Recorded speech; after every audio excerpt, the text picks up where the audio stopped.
जिला कलेक्टर महोदय को प्रार्थना पत्र जो हमने दिया है, उसके अंदर क्या है कि जो मामला है वो एससी की भूमि है। वो क्या है कि जाति जाट बिस्सू वो द्वारा कब्जा किया गया है।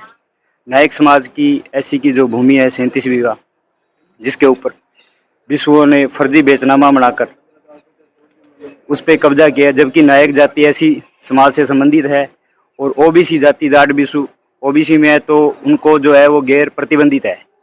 तो मैं कहना चाहता हूँ कि राजस्थान काश्तकारी अधिनियम 1955 की धारा आर्टिकल 42 के तहत एससी की जमीनें हैं वो गैर एससी के प्रतिबंधित है, अवॉइड है, शून्य है। जबकि उन्होंने फर्जी बेचनामा 1963 का बनाया गया, जिसमें खातादार धारक राही पत्नी माना जो कि हमारी दादी जी है, उनको उप पंजीयन हनुमानगढ़ कार्यालय में 22/6/1963 का बेचनामा बनाकर उन्होंने राही को विधवा घोषित किया, कागज में दिखाया गया। जबकि राही का पति मानाराम की मृत्यु दिनांक 10/2/1968 में हुई थी, जबकि मानाराम 5 साल के बाद में एक्सपायर हुआ और उसका फर्जी बेचनामा तैयार करके उसमें बताया गया कि हमने बाघ सिंह चतर सिंह हरनाम कौर जाति कारीगर सुथार से जमीन खरीदी गई है। ये उन्होंने कहते हमने 82 में जमीन खरीदी है। जब वो बाघ सिंह और सुथार जाति के नाम ही जमीन नहीं है, तो इन बिस्सुओं ने 82 के अंदर जमीन कैसे खरीदी।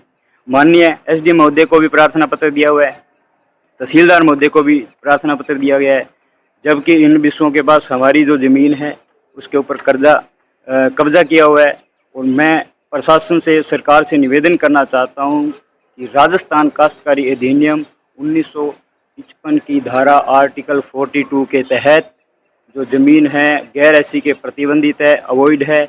इन्होंने हमारे परिवार के खाताधारक आशा उर्फ आसाराम के ऊपर कोर्ट में एक केस दर्ज करके जाति को छुपाया कि ये जाति जाट है, ये जाति नायक है और हम जाति जाट है। दोनों की जाति को छुपाकर माननीय सिविल न्यायालय से फर्जी तरीके से कोर्ट को गुमराह करके डिग्री प्राप्त कर ली गई, जिसमें ये तथ्य रहा कि हमें पक्षकार नहीं बनाया गया, हमें पार्टी नहीं बनाया गया, 3 हिस्सेदारों को रख दिया गया, एक हिस्सेदारों को छुपाकर 2013 में इन्होंने केस दायर किया आसाराम पे, जिसके कारण इन्होंने फर्जी तरीके से डिग्री प्राप्त कर ली है। पक्का सहारना चक 25 LLW है और मैंने उनसे एक बार समझौते की बात भी करी, तो उन्होंने कहा अगर आप बिना क्लेश लड़ाई के, बिना कोर्ट केस के अगर आप समझौता करना चाहते हैं तो आप कोई एससी के व्यक्ति या जो भी है आप ज़मीन का सिस्टम करिए।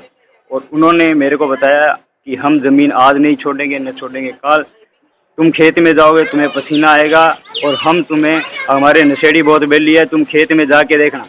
उन्होंने धमकी देते हुए तथ्य उपयोग किया गया कि हम नशेड़ी हमारे बहुत बेली है, तुम खेत के राह पे चढ़ के देखना।